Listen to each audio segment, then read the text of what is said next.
From Washington, this is the HPS Macrocast with Hamilton Place Strategies and Markets Policy Partners. Good morning. It's Wednesday, April 8th, and you're listening to a special bonus edition to the HPS Macrocast. This is Tony Prado coming to you from Western Pennsylvania, near Pittsburgh. Brendan Walsh and John Fagan from Markets Policy Partners are in the Washington, D.C. area. Guys, lots to talk about on this special edition. Still things moving pretty quickly. But I think we're going to kick off just like I want to take a look at the markets. We've seen a pretty strong rebound in equities. We had a sell-off. I don't want to say a sell-off, right? It wasn't that the markets finished so much down yesterday as they gave back a lot of the gains they had during the day. Looking up today, how do you guys feel about where markets and the signals we're getting from markets? Well, I think going back to the motif that we've talked about a number of different throughout basically this crisis is the differentiation between sort of the systemic risk indicators and the functionality of markets, and then there's the directionality of markets. And so, just to dispense with the first one, obviously the Fed has been the point of the spear in trying to attack those most acute liquidity shock to the system symptoms that we saw in the middle of March. And those have died down to a great extent. If you're looking at funding stresses and that sort of stuff, the freeze up of the plumbing, those risks have abated to a great degree. That has helped volatility overall to come down across asset classes. And so we've got much more, well, it's still volatile. By no means are these really placid markets, but we're well off the peaks of volatility. We're not seeing limit down kind of action these days, where you get a trading halt because of precipitous market declines and so forth. And so, with that said, we had a really big up day on Monday.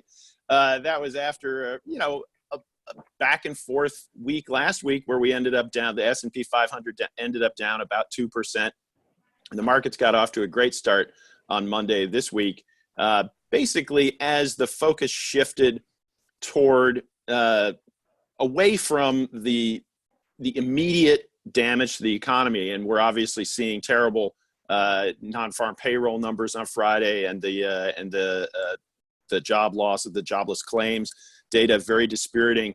But the markets are trying to look through that and looking toward the prospects of a rebound, and that's predicated on the idea that in key hotspots, perhaps the infection and mortality peaks are, if not here, at least nearby, and that is allowing market participants to look past that peak and into the tail, and that is, then they can focus on the impact of stimulus, the possibility of a gradual reopening of the economy, and that's brightened the mood to a great extent this week. It's, after a big rise, like 7% increase in the S&P 500 on Monday, it's hard to keep that kind of momentum to the upside. Right. So we saw yesterday, the market gave back the S&P was up 3.5% at the beginning of the day and gave it all back and then some, but and that was partially, it's heavily because there was a monstrous sell order right there at the last 30 minutes. That could be actually just one person, or it can just be a imbalance, especially on the ETF. But we're looking a little higher today, and a lot of the optimism is based around the infection rates. It seems like we're through the worst of it in Italy, so that gives us a little glimpse into the future. But also the model that the government uses in terms of deaths, that 100 to 240,000. Every day as we get new data, that model is spitting out projections that are less dire, and actually maybe a little faster than we thought. But I guess the other problem of that is, while New York is through the worst of it, the rest of the country is kind of just beginning. Yeah. So while we can kind of probably model fairly well how quickly we bend the curves in each place and when it should hit, the hard part is reopening the economy. And, because if we screw that up, then we have to just do it all over again. And as of now, we don't have any tracking systems like they do in Asia, which allows them to do it a little more efficiently. Not a little more, a lot more efficiently. But even in Asia, where they do have much better data, much more widespread testing, there are places like Singapore which have seen a rebound as soon as they let their, loosen some of the restrictions. They got a secondary rebound in cases, and that's happening in Japan those were all as well. Inbound, yeah. So once they let people come back in, they brought it back with them. Lots of questions about Wuhan as well, and that's very unclear. And so what we're seeing is that there's obviously the fact that we've got that social distancing is working and they're getting a better handle on this is really great news. And the fact that it's totally unsurprising that that's lifting market spirits to a degree this week. But as market participants look at that, that tail on the other side of the infection peak, that tail is not, it's unpredictable, it's uneven. It's pretty clear that this is a very delicate operation, and that people have basically taken the formulation of a V-shaped recovery and thrown it out. But just how much economic activity is able to be restarted and under what conditions, really, the jury is out on that. Yeah, I think that is. I think the how do things get back and what the pace is of the virus are the two biggest questions. I think you're right. I think if you looked at it seems like lots of market participants, media, us, are we're all looking at some of the same charts, and they show that the top of the curve on acquisition of increasing cases and deaths, the top of that curve is starting to flatten a little bit, and you got looking at curves in other countries, and so you have some clue that there could be light at the end of the tunnel. I think about it as there's some tunnels that are straight, and when you enter the tunnel that there's light at the end. There are other tunnels. You go through the Holland Tunnel, right? Holland Tunnel snakes around, and if it's your first time through, you might wonder how much further you got to go before you get to outside out of the tunnel, and you don't see the light, even if you might have some faith that there is eventually light at the end of the tunnel. And so I think there's, that seems to have given some relief to markets, but it's not a slam dunk as to how long this is going to go. I mean, you look at some of the curves on other countries, and yes, it flattens, but some cases flattens and doesn't really appreciably, start bending downwards down to, heading towards zero, which is what you want to see. And so, that gives you some questions of how long this can go on. I could tell you from, we talked to a lot of major corporations who are trying to figure out what the end looks like, what getting back to work looks like. And it is a really complex question for them, because you're going to come to a point where it seems reasonable to be able to come back to work, to be able to do certain kinds of things, to put in protocols and safety measures to make sure that your people are safe and are not spreading any virus. But at that same time, you're going to have some health people out there saying, well, it's still not safe enough and you're taking a risk. And that, in that period is going to present some really difficult ethical and legal questions for businesses. But we know that that point is going to come, and we're going to have to deal with those very difficult questions if we're going to get back to business. And so, so we'll see. I think the markets are rightly interpreting that the bottom isn't going to fall out because of some movement on where the virus is going, and the monetary and fiscal response, which we see going, not just the programs that are in existence going very big, but also the willingness, both the Fed and the administration and Congress to do more. And that's a really important point where we talk about the optimism of the markets being for the curve bending. But it's not just that. It's exactly what you just mentioned. It's $3, $4, $5 trillion that's going to be pumped into the U.S. economy, and 10, 15 into the global economy. That market participants are relatively confident can help kind of maybe fill that hole to get us over to back to normalcy, I guess. That's exactly right. And, look, one of those programs we saw this week is, we saw the rollout of the PPP program, the Paycheck Protection program. We talked about that a little bit on Friday as it was just starting. We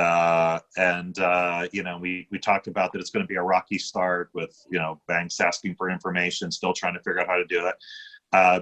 I want to say that there are mixed reviews on it. Although I feel like I'm the one mixing the reviews. Like a lot of the reviews have been, it's chaotic and we don't have information and there are questions and banks are in a difficult position to be able to process these transactions. And I know that's true. And we talked about it here. The expectation that this is very big and very fast, and there are going to be problems. That has proven to be true. There have been hiccups with the technology, the pipeline for going into SBA for banks to actually process these transactions. Some questions, late breaking, modifications to the forms and guidance to banks as they deal with customers.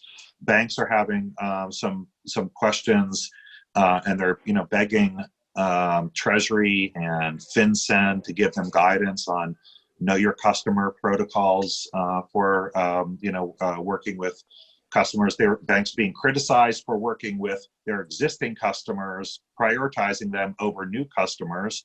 And of course, I'm going to take the bank's side on this.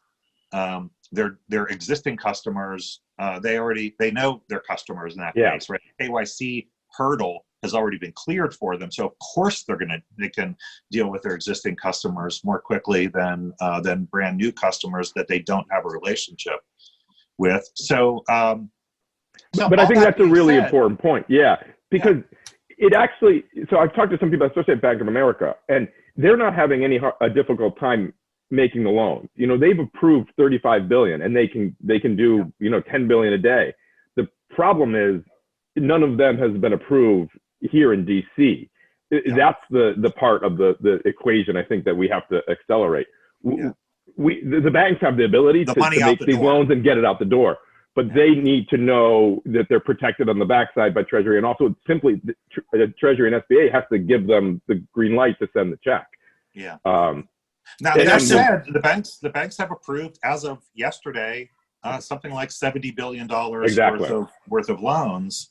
And getting to our point about, the sort of, whatever it takes attitude right now in DC, especially with respect to small businesses, is that, Leader McConnell, Pelosi, Treasury Secretary, in fact, the administration sent to Congress yesterday a request for an additional $251 billion.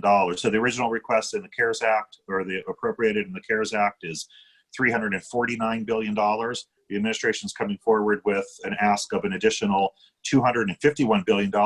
This is before a dollar has gone out the door. Right. And on day three, literally on day three, well, Adrian said it. He said, $350 billion will take about 3 million, of the larger, they'll suck up that $350 billion.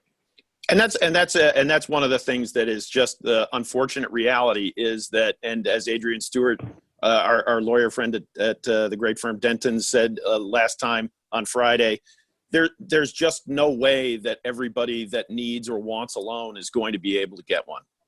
It's the numbers are too big, and this is to our point earlier. This is cushioning. This is designed to cushion the blow. It can't fill the hole. The kinds of the volume of, we're hearing well north of $1 trillion in terms of applications, and that's just going to leave some people out. And how those decisions are made, that's obviously something that policymakers are going to litigate.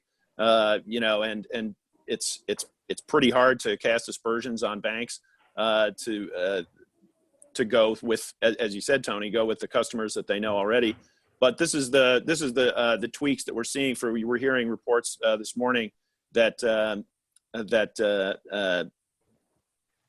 House Speaker Pelosi is working with Minority Leader Schumer in the Senate on the Democrat side to sort of close ranks and impose some some requirements on these new tranches of the small business lending and try to get it into the places where it may not be getting. And so I think we're seeing reports that there's a push to try to get of the $250 billion top up of this small business lending program, which is known as the Paycheck Protection Program, the PPP. So this top up of the PPP, the reports we're seeing is $125 billion targeted for farmers, women, minority, and vet-owned businesses in rural, tribal, and suburban areas, places that and smaller businesses that don't necessarily have a lending relationship with a bank.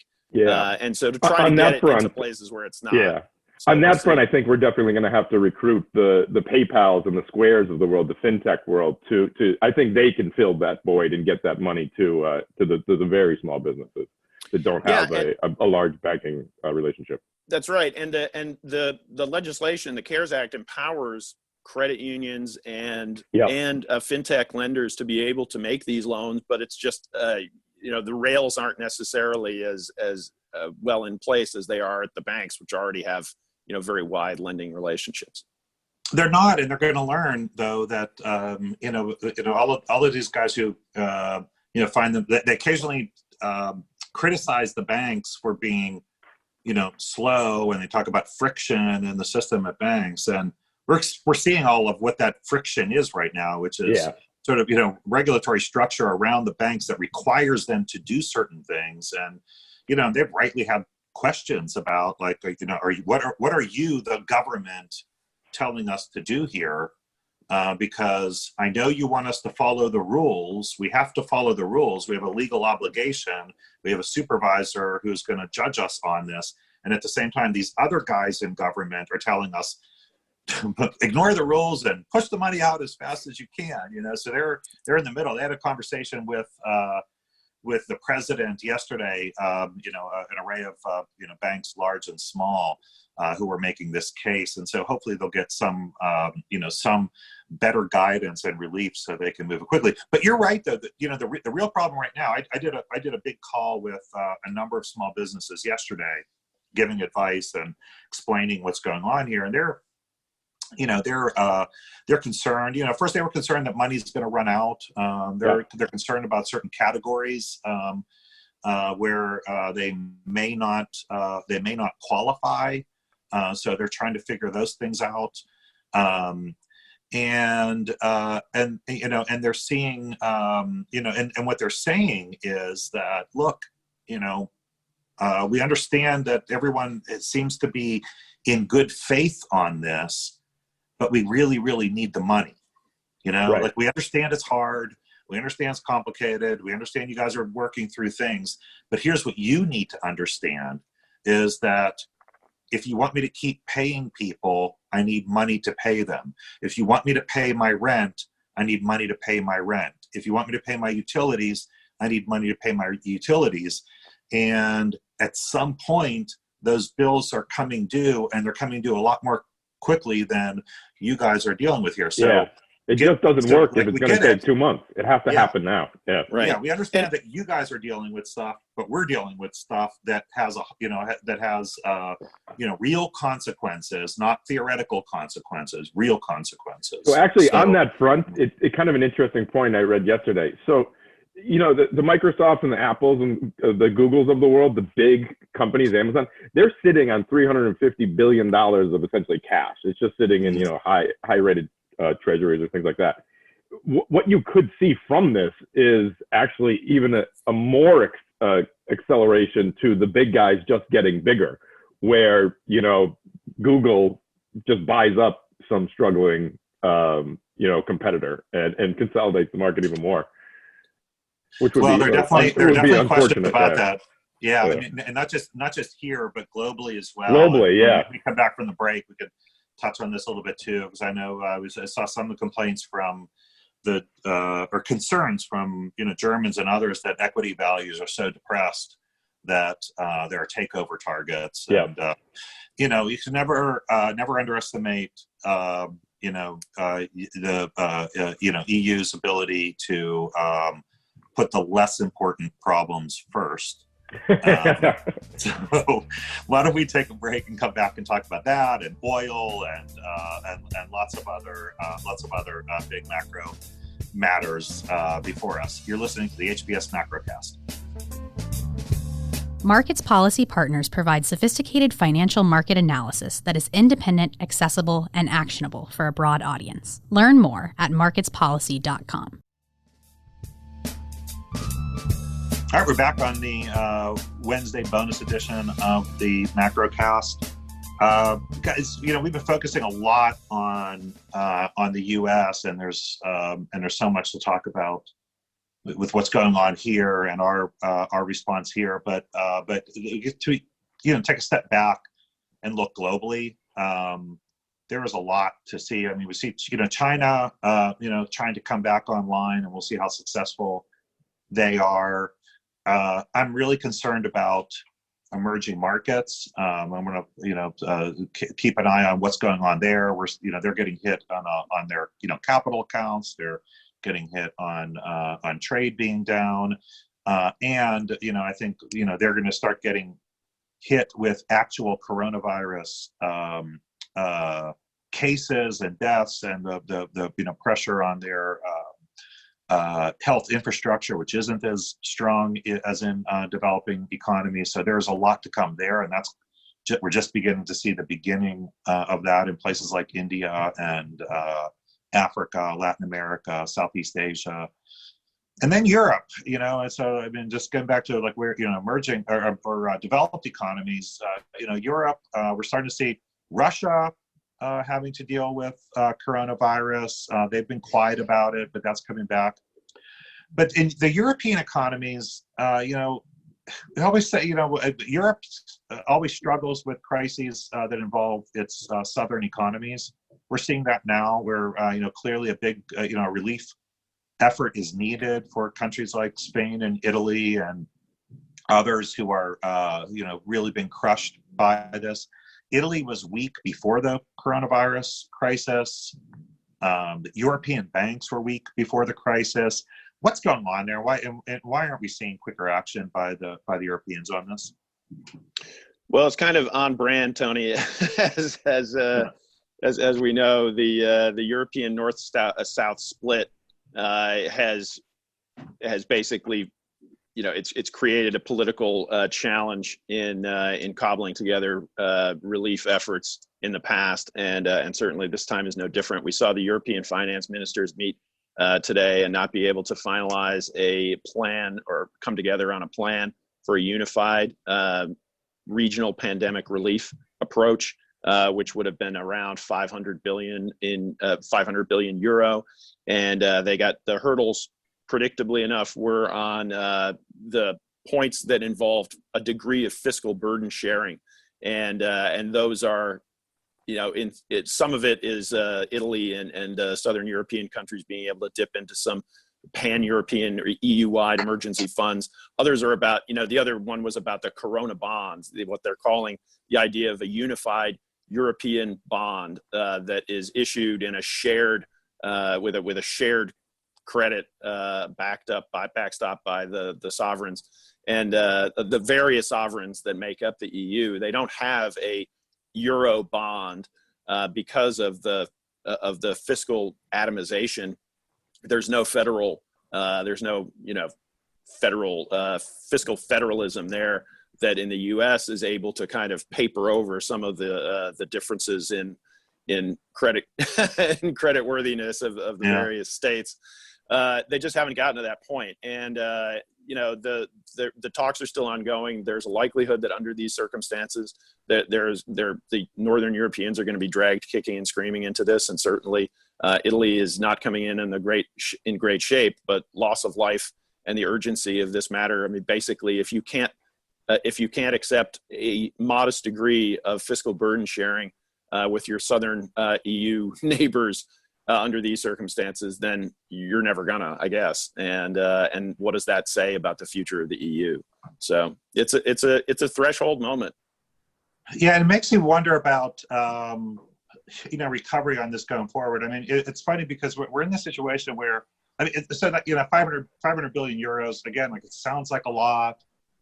I don't know whether it's enough for Europe. It doesn't sound like it's enough when if we're talking about and I know ECB and others, some of the national economies are all trying to do certain things and trying to find resources to help their own economies. But I think about it some of the same ways that some of the states here are doing certain things and using their balance sheets in different ways and shifting funding.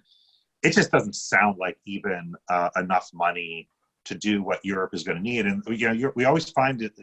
Europe is never ahead of the curve on these things. We may not do things well, but when we do them, we try to do them big. So we're talking about, we've already done overall, if you count out automatic stabilizers in existence, I mean, I would estimate approaching $3 trillion of a response already, and or at least committed. And and they're still talking about hundreds of billions of euros, and I just think they're gonna find themselves having to come back for more and doing it inadequately. And I could see the United States. Because you're right, because Europe has more people than we do. Yeah, 800 million people, right? I mean, it's much bigger, and they need to do much more, and they have a lot more complexity in their system than we do. Yep. So we'll see, right? I mean, I think there's going to be a lot to talk about going forward in what these other economies are doing. I think that going back to our earlier discussion on markets have been spared from the bottom, I think. And I think what we've all done, or what we're doing here in the United States, and the promise to do more, is going to provide a lot of support for U.S. economy going forward. But if we don't have coordinated growth everywhere, if we're not seeing it in all these other economies, the sort of return to it's not going to be happy days are here again until we get a global return. Actually, that's a great point too. And going back to the markets, because we have some small companies that are just U.S. centric, but basically every company of any size is a global company. So if the U.S. is back roaring, but the Europe is still 50% what it was, maybe that optimism is a little too much. And I think that slowdown in the global economy, oil is something that we're not talking enough about. In 2016, markets sold off 25% because oil was at $20-$25, and everyone thought that every loan was going to go bad. Now we got down to $10. And because of the virus, we don't even talk about that. What do you think about that, John? Well, yeah, I think the oil price crash has really been a sort of an underplayed aspect of the pressure on financial markets over the past month. And it's not just the demand collapse, which we're seeing a dramatic decline in demand for energy across the board and crude. But this was compounded by the acrimonious collapse of the OPEC plus its allies meeting at the end of February, which resulted in the kickoff in early March of a price war between Saudi and Russia, where both sides were maxing out their production to flood the market, an already flooded market, flooding it further in an attempt to try to bring each other back to Saudis trying to bring Russia to heel, to cooperate with the OPEC additional output cuts that are designed to support market prices. The White House stayed, had a lot of other stuff on its plate, but got around to it with a concerted effort last week, trying to clearly, with mentioning some of the diplomatic aspects that have been behind the scenes, a high-profile phone call between President Trump and President Putin in Russia, and the wheels started turning. And there was supposed to be an OPEC video conference meeting on Monday that got put off till Thursday. There are signals that there is going to be that the group has widened past OPEC and Russia, and it's including Brazil and the UK and other Norway and other big players. The U.S. is not at the table by our own decision, but the view is that on Thursday, there's going to be a meaningful output cut of about, the number that they're talking about is a combined 10 million barrels per day. The estimates for the demand destruction here are about 12 plus million barrels per day. So it doesn't, again, like all the fiscal stimulus and monetary stimulus efforts, it's not filling the hole, but it's definitely bringing, it's better than not doing it. And we can see the impact in oil prices. We saw Brent crude jump basically on the order of 50% over the past week. It came up from $21 a barrel, $32 a barrel now. That's not expensive oil by any stretch of the imagination, but it's more economical on the margin for those kind of swing producers and takes some of the pressure off the shale patch. We'll see. Thursday is going to be a big, when Russia comes to the table, you never know exactly what you're going to get. Yeah. But it's the problem be a really big meeting. Yeah, well, the problem is Thursday is when everyone does their Zoom happy hours, so they might have to delay it because there's not going to be enough Wi-Fi bandwidth. Yeah. Well, look, at the end of the day, until planes are flying in the air and we're all driving to, concerts and ball games and work, demand isn't going to be there for a while. I mean, the demand is we're looking at a hit to demand that's going to go on for another year? And I'm not saying that we're not going to be back at doing things in a year. I'm just saying we're a long way from getting back to the amount of energy usage that we were running at just a couple months ago. So made me think, earlier when you were talking about your corporate clients and they're looking for advice and things like that. This is a whole new world where previous data is going to be absolutely essential, and previous data is completely irrelevant. What happened in 17, 18, 19 doesn't matter. You need to turn to these alternative sources of data that are much more real time to get an idea of what's happening on the ground and how we're transitioning out of this. So every corporation in the world now needs data more than ever. And every policymaker in the world needs data more than ever, especially at the state and local levels. You have a huge hole in your budgets, and you got to figure out how big it's going to be and how quickly it could potentially start refilling. Well, we're going to have a lot to focus on with oil for a while, so we'll keep an eye on that. And why don't we take a break here? We'll come back and look at the rest of the week. You're listening to the special bonus edition of the HPS Macrocast. Every 2 weeks, HPS measures U.S. adults' feelings and expectations for the economy. The HPS Civic Science Economic Sentiment Index accurately measures movements in overall national economic sentiment and provides a more sophisticated alternative to existing economic sentiment indices. To learn more, contact us through HamiltonPlaceStrategies.com. All right, we're back with a special Wednesday edition of the Macrocast. Guys, a little bit of data, some Fed minutes. Brendan, what are we looking at? Yeah, the minutes, always is important to see where they're at. But, the Fed has really stepped up to the plate. And probably more important than minutes is Chairman Powell tomorrow is, going to kind of do a webinar, which I think he's doing a really good job of getting the message out, not just to market participants, but to the whole country and really the whole world to explain why they're doing it. And especially, we don't have any details about the Main Street lending program. So hopefully we get a little more on that. And that's another way to get money out the door. We also, the weekly jobless claims number we get on Thursday, that has become probably one of the most important data points in the world. But also, data points that used to be not that big of a market moving, like the Mortgage Bankers Association, they do, mortgage applications. Mm-hmm. Yesterday, they put out a report saying that, people asking for forbearance on their mortgages went up by 2,000%, which is totally expected. But 2,000% is a lot. Yeah, from basically zero, So I mean, actually, if you think about that number, these numbers don't sound a lot, right? I mean, forbearance was at around 0.25%. Yeah. Right before. Now it's up at around 2.65%. Again, that doesn't sound like a lot. It's enormous for the mortgage finance industry. That is a huge increase. And the reason for that was well-intentioned in the CARES Act requiring mortgage service companies to offer forbearance to their customers for up to 6 months, just really put them in a squeeze. I mean, not only are they, so not only are they not, getting income, income is diminished from people, being allowed to not pay their mortgage.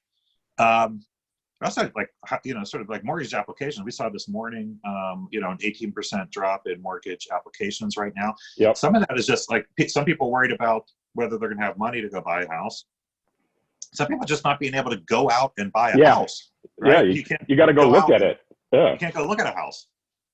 Yeah. And from all indications, the FHFA, it doesn't seem like it's top on the list of things to help the mortgage servicers. So I think we're going to see some stress there before we come to a solution. I think we're looking. It's funny. I mean, funny in a bad way. Bad way. Yeah. I mean, I don't mean funny, haha. But like we're looking at numbers that we haven't looked at. Like I can't tell you the last time I looked at a forbearance report. Right. No. Yeah. Probably 2008. Right. Yeah. It's been a long time. Yeah. You and I have talked for weeks here about weekly initial jobless claims. Like, what's going on there? Why aren't the numbers moving? Like now they're moving in giant ways, and as you said, it's probably the most important single data point in sort of world data right now. And then like unconventional kinds of data points that we're looking at that we don't really have ways to benchmark against them, like how many PPP loans are being made out there? Exactly. What's the volume? Yeah. Like we're going to be looking at different kinds of numbers now to measure, progress and what the support level is in the economy. And there are numbers we haven't a lot of times haven't looked at before. Mortgage applications, it's volatile. I don't really never really paid that much attention to mortgage applications, but now we're kind of having to look at some of these other numbers for data points. The numbers, the big numbers that we usually pay attention to, like prices, we're going to pay attention to drive Fed action. Well, Fed action is happening. We don't need a clue on unemployment to determine whether the Fed is going to tick down or tick up, or forward guidance on the policy rate. Right? It's already told us what this forward guidance is. There's no mystery there. And we've always complained about how they worry about hundredths on the inflation rate. Inflation, they're not even going to look at it. Don't matter. Don't worry about it. John, any closing thoughts for this for a special Macrocast today? Yeah, I mean it's really now that the dust has settled to some extent in systemic stresses, this is we're moving into the phase of the crisis where fiscal is the star of the show, and its ability to stave off an insolvency crisis, a mass insolvency crisis, which is potentially in front of us. It's slower moving and slower developing, but this is the risk we face over the coming months, and that's really a key. I think that Chairman Bernanke, ex-Fed Chair Bernanke, in his remarks this week highlighted the fact that that Federal Reserve and monetary policy can't do all that much for that kind of economic deep freeze. Yeah. Well, we'll catch up on all of that on Friday when we come back with the regular Macrocast on Friday. John, Brendan, thanks for joining today. Stay safe, and we'll talk to you Friday on the HPS Macrocast. Thank you for listening to the HPS Macrocast. Please remember to subscribe, rate, and share. Find more from Hamilton Place Strategies at hamiltonplacestrategies.com and follow Tony Fratto on Twitter @TonyFratto. Learn more about John Fagan, Brendan Walsh, and the work they do at Markets Policy Partners by visiting marketspolicy.com.